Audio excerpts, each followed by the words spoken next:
وہ خود ہمیں سکھانا پڑتا ہے کہ اعتراض اس طرح کیا جاتا ہے. تو پہلے میں اعتراض بیان کرتا ہوں بطور دفع دخل مقدر کے، پھر اس کا جواب بھی آپ کو دوں گا، تو اس بات کو بھی اچھے سے سمجھ لو. یہ جو جملہ مولانا سعد صاحب نے کہا ہے کہ ممبر سے اگر کوئی امر بالمعروف اور نہی عن المنکر کرے تو اس کا بھی دعوت کا فریضہ ادا نہیں ہوگا، اس جملے کی اگر کوئی توجیہ پیش کرنے کی کوشش کرے، اور کچھ لوگوں نے کی بھی ہے، کہ مولانا سعد صاحب کے جملے کا مطلب یہ ہے کہ صرف ممبر سے دعوت کا فریضہ ادا نہیں ہوگا، یا صرف ممبر سے دعوت اور تبلیغ کا کامل فریضہ ادا نہیں ہوگا، اور ممبر کے علاوہ اس کو دوسری جو دعوت اور تبلیغ کی شکلیں ہیں ان شکلوں کو بھی انجام دینا پڑے گا، تب جا کر دعوت کا فریضہ ادا ہوگا. کوئی یہ توجیہ کر سکتا ہے؟ مثلا دعوت دینے کے لیے لوگوں کے گھروں پر جانا پڑے گا، درس و تدریس کرنا پڑے گا، خانقاہوں والا کام کرنا پڑے گا، اور بھی دعوت اور تبلیغ کی ادائیگی کی جتنی شکلیں ہیں، جتنے طریقے ہیں، ان سب کو جب کوئی ادا کرے گا تب جا کر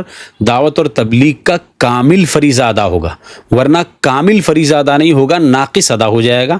کوئی یہ توجیہ مولانا سعد صاحب کے جملے کی کر سکتا ہے، بظاہر معقول توجیہ نظر آ رہی ہے لیکن بالکل پھسپھسی توجیہ ہے. اب اس کا جواب اچھے سے سمجھ لو. اولاً تو ہم یہ کہیں گے کہ یہ توجیہ القول بما لا یرضی بہ القائل کی قبیل سے ہے، یعنی متکلم کے کلام کی ایسی توجیہ کرنا جس کو متکلم خود تسلیم نہ کرے. ثانیاً علی سبیل التسلیم، اگر ہم مان بھی لیتے ہیں کہ مولانا سعد صاحب کی مراد بھی یہی ہے، علی سبیل التسلیم مان لو، تو پھر سب سے پہلا سوال میرا یہ ہے کہ دعوت اور تبلیغ کی وہ ساری شکلیں ہمیں بتائیں جن کے کرنے سے دعوت اور تبلیغ کا فریضہ ادا ہوگا، اور ان میں سے اگر کوئی ایک بھی چھوٹ جائے تو دعوت کا فریضہ ادا نہیں ہوگا. وہ ساری شکلیں ہمیں بتا دیں. ثالثاً مولانا سعد صاحب تو 35 سال سے تبلیغ میں لگے ہوئے ہیں، یا شاید اس سے زیادہ سے لگے ہوئے ہیں. یہ جو ساری شکلیں ہیں جن کے انجام دینے ہی پر تبلیغ کا فریضہ کامل ادا ہوگا، کیا ان ساری کی ساری شکلوں کو مولانا سعد صاحب انجام دے رہے ہیں؟ اگر مولانا سعد صاحب انجام دے رہے ہیں ساری شکلوں کو تو اس کو ثابت کریں،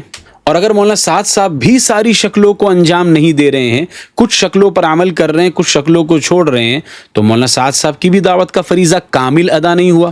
تو پھر دوسروں پر الزام کیوں ہے، ممبر والوں پر الزام کیوں ہے کہ ان کی دعوت کا فریضہ کامل ادا نہیں ہو رہا ہے؟ کامل تو مولانا سعد صاحب کی تبلیغ کا فریضہ بھی ادا نہیں ہو رہا ہے. پھر رابعاً وہ ساری شکلیں جن پر عمل کرنا ضروری ہے دعوت اور تبلیغ کے فریضے کے کامل ادا ہونے کے لیے، ان میں تو درس و تدریس بھی شامل ہوگا. درس و تدریس کو کیسے الگ کیا جائے گا؟ خانقاہوں والا کام بھی اس میں شامل ہوگا. تو تبلیغی جماعت میں لگے ہوئے جو کروڑوں لوگ جو دعوت اور تبلیغ کا کام کر رہے ہیں مروجہ طریقے سے، وہ تو درس و تدریس نہیں کر رہے ہیں، کر بھی نہیں سکتے. تب تو کامل دعوت اور تبلیغ کا فریضہ تو ان کروڑوں لوگوں کا بھی ادا نہیں ہو رہا ہے. جب کامل فریضہ ان کا بھی ادا نہیں ہو رہا ہے، اور کامل فریضہ ممبر سے امر بالمعروف اور نہی عن المنکر کرنے والوں کا بھی ادا نہیں ہو رہا ہے، تو ان پر اعتراض کیوں ہے اور ان پر اعتراض کیوں نہیں ہے؟ کہ اگر ممبر والوں سے یہ کہا جا رہا ہے کہ آپ بھی گھر گھر جا کر دعوت دو، اور مدارس والوں سے اگر یہ کہا جا رہا ہے کہ آپ بھی گھر گھر جا کر دعوت دو، تب جا کر آپ کی کامل دعوت اور تبلیغ کا فریضہ ادا ہوگا، تو جو لوگ گھر گھر جا کر دعوت دے رہے ہیں ان سے یہ کیوں نہیں کہا جا رہا ہے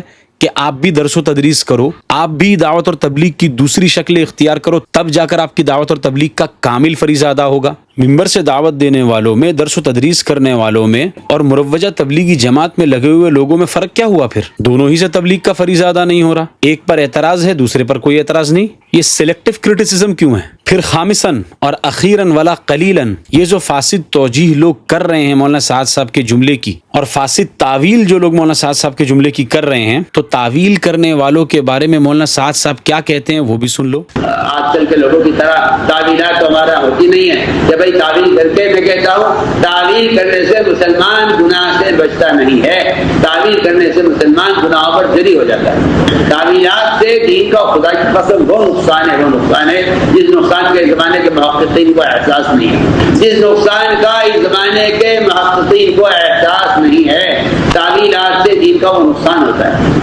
آپ دیکھیں گے دور صحابہ کی طرف آپ جائیے، تعویلات صفر ملیں گی آپ کو، وہاں کوئی تعویل نہیں ہوتی. مولانا کہہ رہے ہیں کہ تعویل، اور اگر پھر بھی آپ کو مولانا سعد صاحب کے جملے کی توجیہ اور تعویل یہ کرنا ہے تو اس کو قرآن اور سنت سے ثابت کرو. بھائی اگر آپ یہ چاہتے ہو کہ آپ جو توجیہ پیش کر رہے ہیں اس کو لوگ سمجھیں اور اس کو لوگ اپنائیں، تو اس پر قرآن اور سنت کا مہر تو لگاؤ، اپنے دعوے کو دلیل سے مزین تو کرو. صرف کہہ دینے سے اور دعویٰ کر دینے سے کام نہیں چلے گا. جب مرضی آئی تبلیغ کے مطلق حکم کو اٹھا کر مقید بنا دیا. آپ نے جو یہ تقیید مطلق کا عمل کیا ہے اس کو قرآن اور سنت سے ثابت کیجیے. ذالک ذکری للذاکرین، یہ نصیحت ہے نصیحت ماننے والوں کے لیے. ھذا وصلی اللہ علیہ وسلم.